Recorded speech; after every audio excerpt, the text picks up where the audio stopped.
क्या हुआ जब प्रयागराज महाकुंभ के दौरान एक साधु को मंदिर में घुसने से रोका गया, फिर उस जगह पर जो चमत्कार हुआ उसे देखकर आपके भी रोंगटे खड़े हो जाएंगे। आखिर क्या है?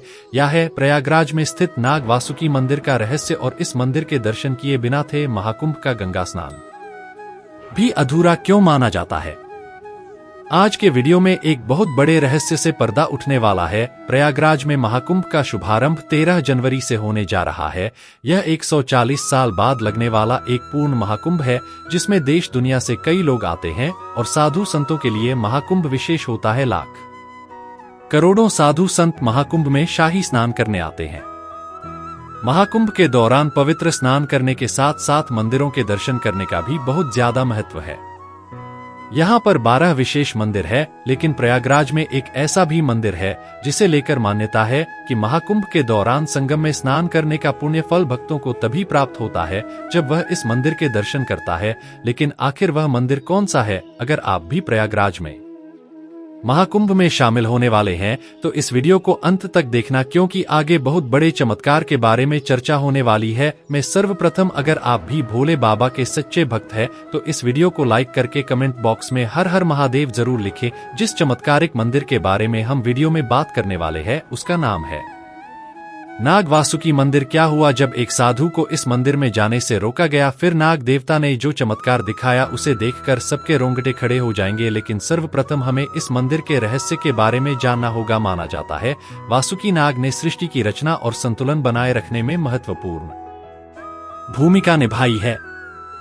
इस मंदिर में जो भी आकर महाकुंभ के दौरान पूजा करता है उसे आध्यात्मिक उन्नति की प्राप्ति होती है, जिस वजह से जब भी कोई साधु प्रयागराज महाकुंभ में पहुंचता है तो संगम में स्नान करने के पश्चात सबसे पहले इसी मंदिर पर दर्शन करने आता है, क्योंकि यहीं से उन्हें आध्यात्मिक की प्राप्ति होती है। लेकिन सवाल यह उठता है कि प्रयागराज में नाग वासुकी का यह मंदिर आखिर यहाँ कैसे आया और इसके पीछे कौन सी घटना छुपी है। तो पौराणिक काल में का स्तर पर आज नाग वासुकी ने समुद्र मंथन के दौरान बहुत बड़ी भूमिका निभाई थी। देवताओं और असुरों ने रस्सी के रूप में नाग वासुकी का इस्तेमाल किया था, तभी समुद्र मंथन संभव हो पाया था। माना जाता है कि मंथन के दौरान शरीर के छल जाने पर नाग वासुकी ने प्रयागराज के त्रिवेणी संगम में स्नान करके अपने घावों की पीड़ा से मुक्ति पाई थी। फिर यहीं पर वासुकी नाग ने बहुत देर तक विश्राम भी किया था।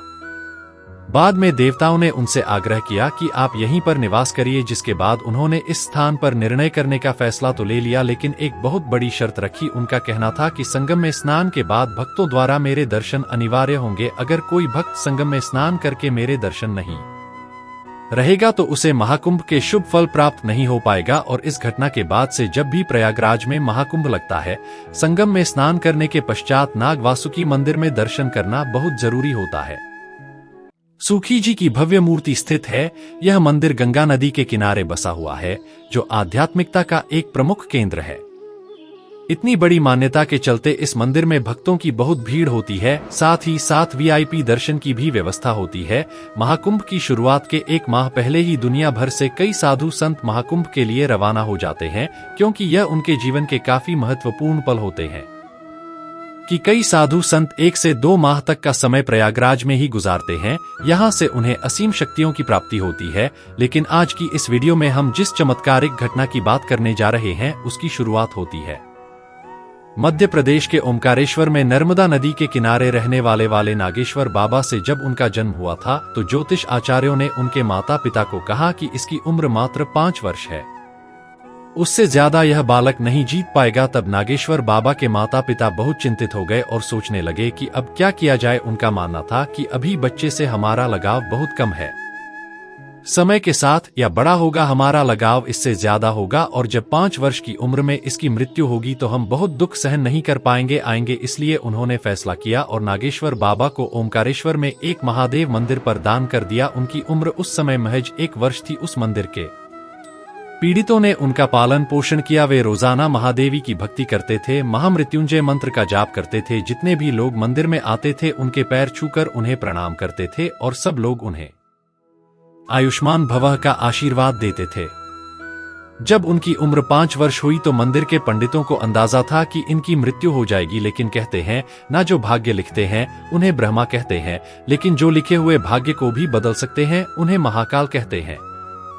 महादेव की भक्ति के फल से और सभी लोगों के आयुष्मान भव आशीर्वाद के कारण उसे बच्चे की 5 वर्ष में मृत्यु नहीं हुई। जब यह समाचार चारों ओर फैला तो सब लोग उसे भगवान का अंश मानने लगे, उसे चमत्कारिक बच्चा बताने लगे। तभी उस मंदिर के पंडितों ने उस बच्चे को नागेश्वर नाम दिया और समय के साथ उन बाबा ने बहुत चमत्कार किए। वह भिक्षा पाकर ही अपना जीवन जीते थे, जिनकी उम्र महज 5 वर्ष बताई गई थी। अब वह ओमकारेश्वर में नागेश्वर बाबा के नाम से विख्यात थे और रोजाना कई सारे लोग उनके दर्शन करने आते थे। लेकिन 144 साल बाद लग रहे थे पूर्ण महाकुंभ में शामिल होने का सपना हर साधु का होता है। नागेश्वर बाबा भी प्रयागराज जाने की योजना बना चुके थे। वे प्रयागराज के लिए रवाना हो रहे थे। उस समय उनके कई भक्त वहां उनके दर्शन करने पहुंच गए और उन्हें खर्च के लिए कुछ दक्षिणा दी ताकि प्रयागराज महाकुंभ में उन्हें कोई दिक्कत न आए। सबसे पहले वे पास के शहर है इंदौर ऊंचे और वहां से सीधी ट्रेन लेकर अगले दिन प्रयागराज सुबह 4 बजे पहुंच गए। अपने प्रातःकाल के नियम अनुसार उन्होंने सुबह 4 बजे ही गंगा में स्नान किया और प्रयागराज के अलग अलग मंदिरों में दर्शन करने के लिए पहुंच गए। नागेश्वर बाबा यह बात जानते थे कि गंगा के इस पवित्र संगम में स्नान का पुण्य फल उन्हें तभी मिलेगा जब वे नाग वासुकी मंदिर में दर्शन करेंगे रहेंगे। इसलिए जब वह स्नान करने के तुरंत बाद नाग वासुकी मंदिर में दर्शन करने के लिए गए तब उनके साथ एक ऐसी घटना हुई जिसे सुनकर आपके भी खड़े हो आएंगे। मंदिर में बहुत कम भीड़ होने के बावजूद भी कुछ लोगों ने उन्हें मंदिर के द्वार के बाहर ही रोक दिया। उनका कहना था कि अभी नेताजी नाग वासुकी मंदिर में वीआईपी दर्शन कर रहे हैं, जिस वजह से आम श्रद्धालुओं के दर्शन बंद है। कुछ देर बाद सभी श्रद्धालुओं के लिए दर्शन खुल जाएंगे। तुम थोड़ी देर बाद दर्शन करने के लिए आना गया। यह बात सुनकर नागेश्वर बाबा को बड़ा क्रोध आया। उनका कहना था कि भगवान के लिए कोई वीआईपी नहीं होता, यह मंदिर सभी श्रद्धालुओं का है। तुम यहाँ से हाथों और मुझे अंदर जाने दो। लेकिन इतने में ही जो द्वार के बाहर नेताजी के बाउंसर खड़े थे, उन्हें धक्के मारकर साइड में हटा दिया गया और उन्हें अपमानित करने लगे थे। जिसके बाद नागेश्वर बाबा रुष्ट होकर उस स्थान से चले गए और एक गंगा घाट पर ध्यान अवस्था में बैठ गए। उन्हें भरोसा था कोई न्याय करें या ना करें, लेकिन महादेव उनके साथ न्याय जरूर करेंगे। जब नेताजी 2 से 3 घंटे में वीआईपी दर्शन और पूजा करके वहां से बाहर आए तब पुनः आम श्रद्धालुओं के लिए दर्शन खोल दिए गए। लेकिन उसी रात्रि को नेताजी के स्वप्न में भयंकर काले नाग ने उन्हें दर्शन दिए। डर के जब वह नींद से उठे तो पसीने पसीने हो चुके थे। अगले दिन जब उनका बेटा स्कूल गया तो स्कूल में उसे एक सांप ने डस लिया। उसे तुरंत इमरजेंसी में अस्पताल में भर्ती कराया गया। उनके बच्चे की हालत बहुत नाजुक थी, वह बहुत डर गए थे और घबरा चुके थे। उन्हें समझ नहीं आ रहा था आखिर यह सब क्यों हो रहा है। उन्होंने महाकुंभ के एक बहुत प्रसिद्ध ज्योतिषाचार्य से इस बारे में चर्चा की जाए। तब उन्होंने उन नेताजी को बताया कि कल तुम नाग वासुकी मंदिर गए थे और वहीं पर कुछ ऐसी गलती हुई है जिसका यह परिणाम तुम्हें इस रूप में भुगतना पड़ रहा है। तब नेताजी अपने लोगों के साथ दौड़ते हुए नाग वासुकी मंदिर गए। वहां पर पुजारियों से इस बारे में चर्चा की। सभी लोग हैरान थे आखिर क्या गलती हुई है। तभी 2 बाउंसर वहां पर सामने आए और उन्होंने कहा कि जब आप कल वीआईपी दर्शन करने में व्यस्त थे तब एक साधु महाराज को हमने दर्शन करने से रोक दिया था और उनका बड़ा अपमान किया था, जिसके बाद में रुष्ट होकर यहाँ से चले गए थे। तब सभी लोगों को एक बहुत बड़ी गलती का एहसास हुआ कि एक साधु को मंदिर में दर्शन न करने देना और उसका इस तरह से अपमान कर देना, यही हमारे लिए बहुत बड़ा श्राप बना है।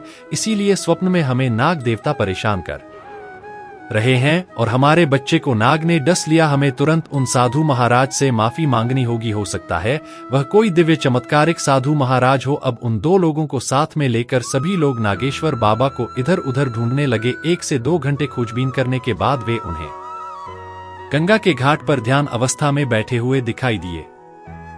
तब नेताजी उनके चरणों में गिर गए और उनसे माफी मांगने लगे। नेताजी का कहना था कि मुझे इस बात का बिल्कुल भी अंदाजा नहीं था कि आप उस समय नाग वासुकी मंदिर में दर्शन करना चाहते हैं। मैं आपका अपराधी हो और मुझसे बहुत बड़ी गलती हुई है। नागेश्वर बाबा का कहना था कि इस दुनिया में बनाए गए सभी मनुष्य, सभी पशु पक्षी, जलचर परमात्मा के लिए एक बच्चे हैं।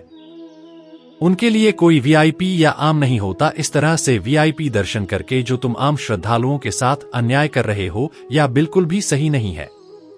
नेताजी को अपनी गलती का एहसास हुआ और उन्होंने अपने पाप के लिए से क्षमा मांगी। नेताजी का कहना था कि अब मैं आपके साथ आम श्रद्धालुओं की लाइन में लगकर ही नाग वासुकी मंदिर में दर्शन करूंगा और अपने पापों का पश्चाताप करूंगा।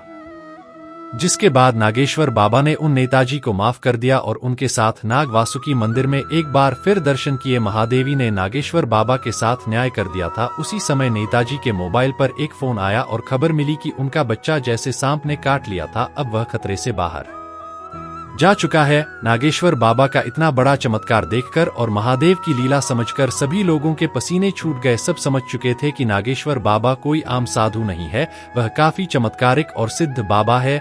जिसके बाद पूरे प्रयागराज महाकुंभ के दौरान चारों ओर उनकी चर्चा हुई और लोगों ने उनकी सेवा करके खूब आशीर्वाद कमाया। दोस्तों, इस प्रकार की कई घटनाएं और कई चमत्कार का प्रयागराज महाकुंभ में होने स्वाभाविक है, क्योंकि यह पूर्ण महाकुंभ 144 साल बाद लग रहा है।